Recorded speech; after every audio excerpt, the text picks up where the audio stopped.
here about the skin's ability to fight disease. So this study, this is a dermatological study, and they looked at 27 medical, dental, and pharmacy students at the University of California, San Francisco, who all had healthy skin. The researchers measured levels of anger, confusion, anxiety, depression, fatigue, and tension on 3 separate occasions over 8 weeks. So this included 2 vacations and a week of examinations. Well, in that time, the investigators repeatedly applied and stripped sticky tape from the students' forearms.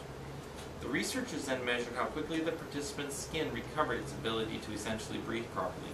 The research team found that skin recovery seemed to be directly related to stress levels, with high stress during exams associated with the decreased ability of the aggravated skin to return to normal function. The authors conclude they have found the first direct link between stress and a decline in the ability of the skin to resume normal functioning and disruption.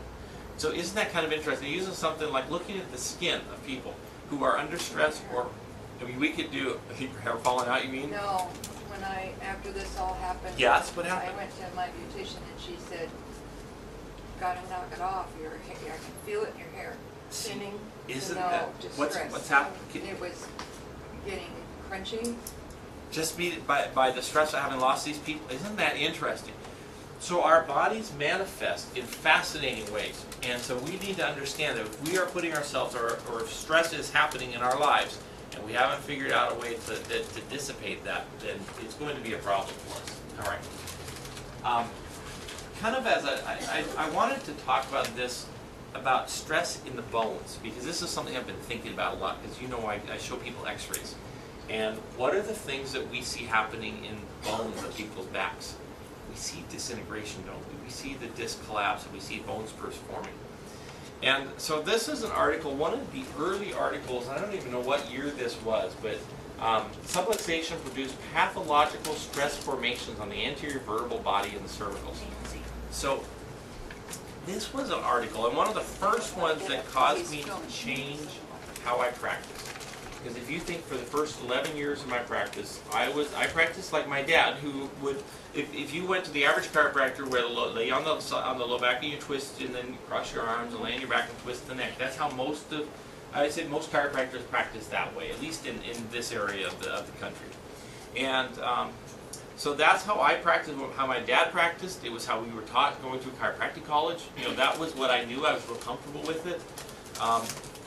But as this theory started to be proposed, in that degenerative arthritis may be a reflection, especially when we talk about the spine, it may be in the areas where stress is converging on the bones. And I was going, well, that's really interesting. So, because we always think about stress being, stressful situations that we're going through.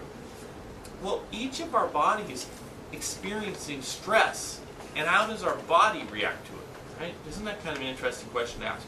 So if we take this idea of positive stress or good stress versus bad stress, I think this is a good example.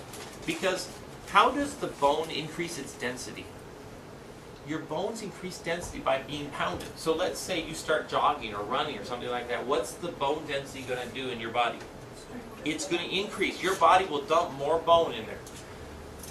Now, in fact, one of the things that happened when they started people in space, when they would go for a prolonged period of time, you know what? One of the problems they had when they came back to Earth? They had developed osteoporosis because they weren't doing anything to build the bone while they were up at the space station. So that's an example of good stress. Being pounded in the appropriate way, the body says, hey, I've got to shore myself up and get strong.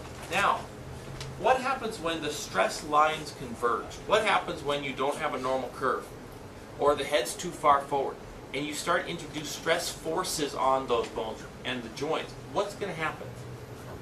There we go. We get the collapse of the disc, right? Because the disc disintegrates, and the bone starts to grow, and it's growing itself out, and it's trying to change its shape and its configuration.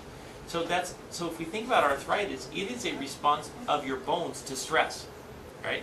So one of the things that we do, as we talk about what are our strategies for dealing with stress, my contention is we need to create times of respite and of renewal.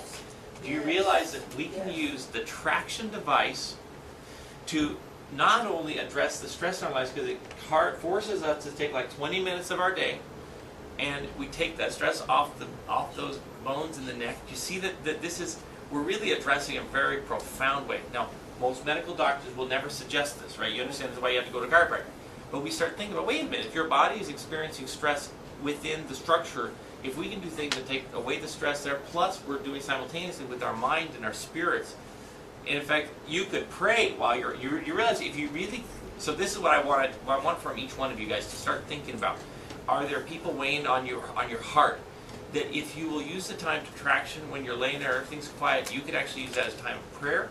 You could use that, you could have, if let's say you want to read the Bible every day, or you have a book of poetry that you want to think about, or let's say you love...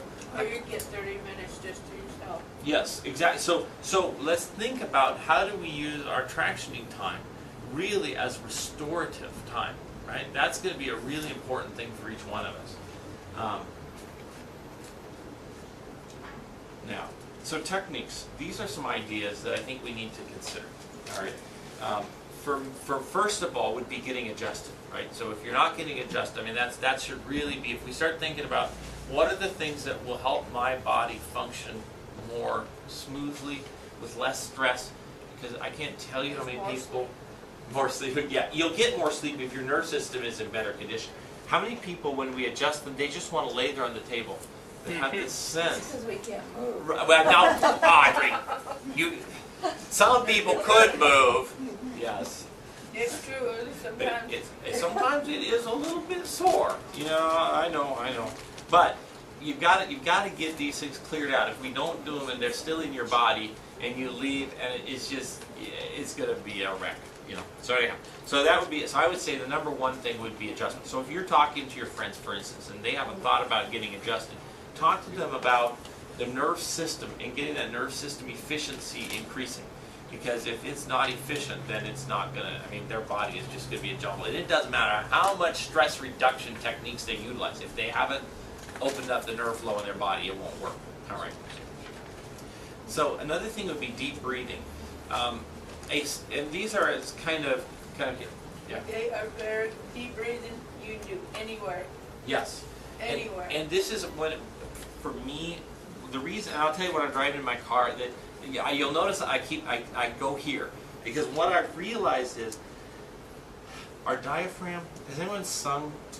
What if you're a musician or you've done any singing, we want the sound, we want this diaphragm to be supportive here, and it will propel the songs out of us, right?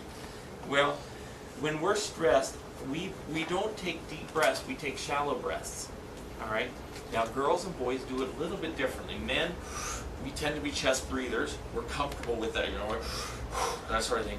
Girls are much more diaphragmatic breathers. And I think this is something, so for women, you guys need to listen to this really carefully, because if you don't employ some of these deep breathing strategies, you will keep these shallow, this area here it's gonna be tense. It'll be tense. We've got to get the diaphragm to open up. And so one of the